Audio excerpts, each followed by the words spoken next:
Si les universités avaient atteint leurs objectifs de formation des cadres pour le développement rural, si l'aide au développement avait abouti, c'est ce que devrait être la maison d'un paysan.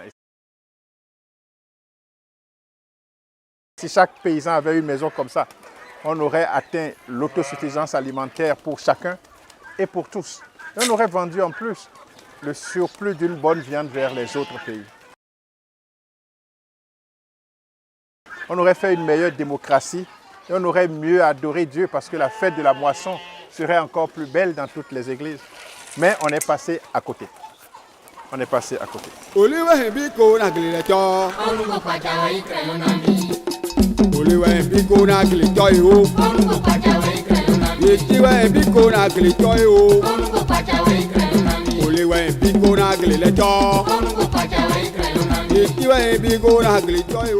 On m'appelle Michel Babadjidé et les hommes ont eu bien soin de faire de moi un médecin vétérinaire et la nature progressivement est en train de faire de moi un fermier.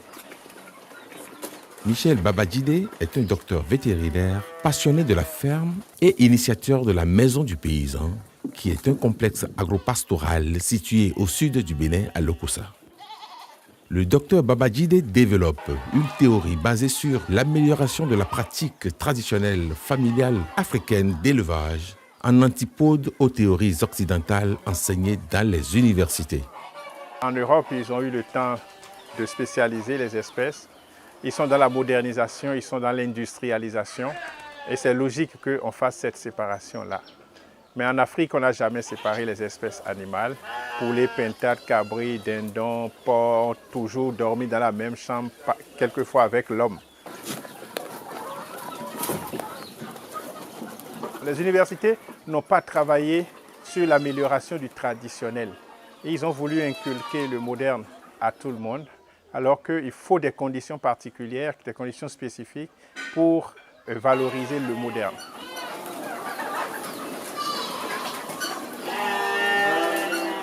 Donc nous ici, à notre arrivée, on a décidé de bousculer un peu les normes académiques et de retrouver, de nous remettre en cause et de chercher d'autres convictions, cette fois-ci à partir de l'environnement local. Et on a mis en place des normes qui sont compatibles à l'élevage familial, à l'élevage paysan, à l'élevage africain. Ici, par exemple, avec 10 poules du village, on peut faire 300 poulets vivants en 6 mois. Et quand la poule s'apprête à couver 10 œufs, on la pousse à pondre 4 à 5 œufs en plus. On appelle le corps qui monte la poule. Et ça fait que la poule peut couver 14 œufs. Et on lui donne les œufs des autres poules. Et elle couve au moins 20 œufs ficés. Et 5 jours après, on fait le mirage et puis on sort les œufs non fécondés. Et quand 2 ou 3 poules font les poussins, on donne tous les poussins à une mère. Et les autres se remettent à pondre 2-3 semaines après. Et avec 10 poules du village, on peut faire 300 poulets vivants en 6 mois. La norme dans les villages, c'est 20 à 30 poulets par an pour le paysan qui a 10 poules. Dans la maison du paysan, plusieurs espèces vivent ensemble dans une synergie parfaite. On y retrouve des pigeons, des poulets, des dindons, des oies, des lapins, des olacodes, etc., etc. Les pigeons ici sont les ventilateurs de la maison du paysan. Quand les pigeons s'envolent, ça permet à nos lapines et à nos chèvres de se reproduire 12 mois sur 12, alors que dans les saisons chaudes, décembre, janvier, février, mars, la reproduction est difficile. Quand les lapins gaspillent de la provende, les poulets ramassent ça sous les cages. Et le gaspillage qu'on pouvait enregistrer n'est plus est transformé en poulet, ou en pintade ou en dinde. Quand nous tuons les lapins, nous donnons les intestins aux porcs. Et ça nous a permis, avec de la provende, de faire des porcs massifs, de faire de nos porcs locaux des porcs massifs qui n'ont rien à envier aux porcs importés. On n'a jamais fait le métissage ici. On est parti de 3 porcelets de 5-7 kilos le 1er mai 2006. Et on a commencé par les bombarder de nourriture. Et 5 mois après, ils sont passés de 5-7 kilos à 55-65 kilos. Et c'est ça que nous avons là. Et je dis, c'est une ressource génétique formidable.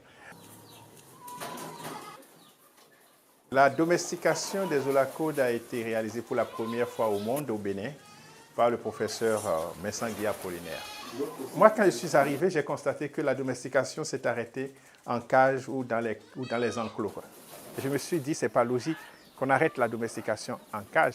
Une vraie domestication, c'est celle qui met les olacodes en relation avec tous les autres animaux de la basse-cour. C'est ce qu'on est en train de faire ici. Et aujourd'hui, nous avons des olacodes qui se reproduisent au sol et qui n'ont plus peur des chiens et des chiens qui n'attaquent pas les olacodes.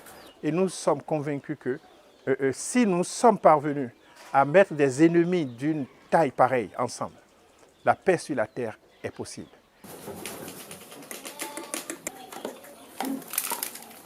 Nous avons créé une sorte de jardin d'Éden. Et j'ai dit aux gens, je ne fais pas de polémique autour de la Bible ou de la Genèse, mais s'il avait existé effectivement, c'est que les résidus comportementaux de la vie dans ce jardin-là vont subsister à l'intérieur de chaque espèce. D'après le docteur Babajide, la gouvernance dans les pays africains est la cause essentielle de l'incapacité des États africains à sortir leur population de la pauvreté. C'est logique que nos porcs soient devenus petits, que nos cabris, nos poulets soient devenus petits parce que les pays africains ont mis en place une gouvernance administrative qui gruge. Les premiers grugeurs, ce sont les États. Ils grugent les fonctionnaires en leur payant un mauvais salaire. Les fonctionnaires grugent l'État par la surfacturation, la corruption, les projets dits de lutte contre la pauvreté, mais qui au fait sont des projets de lutte contre la pauvreté des cadres. Les deux se mettent ensemble pour gruger le paysan en achetant moins cher sa production. Et le paysan, à son tour, il gruge les animaux en tirant d'eux toute leur production sans rien donner aux animaux. Il tire de la terre toute sa production sans rien donner à la terre. Et au finish, les animaux, la terre, ils refusent de donner de la production. Et les animaux sont arrivés à réduire leur masse corporelle pour s'adapter à cette misère que l'homme leur a imposée. Et c'est ça la pauvreté dans les villages. C'est la baisse de rendement qui explique la pauvreté. Cette baisse de rendement a été occasionnée par les cadres qui, avec leurs connaissances inadaptées, leurs connaissances universitaires, axées sur le moderne et l'industriel, c'est eux qui ont déstabilisé l'économie villageoise.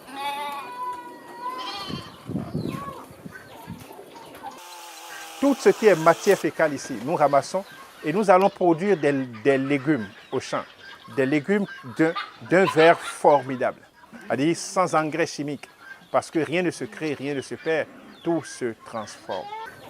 Devant cette réalité de la pauvreté des populations, Dr Babajide et toute son équipe se fixent comme objectif de restaurer l'économie villageoise. Donc la maison du paysan va à la longue devenir un village des paysans. Un village des paysans qui sera une université des paysans où on enseigne les normes qui améliorent le traditionnel et qui améliorent l'économie villageoise.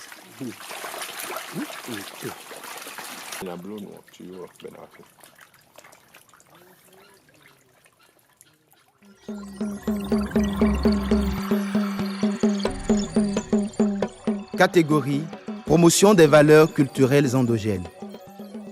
Particulièrement. Monsieur Babajide, s'il vous plaît.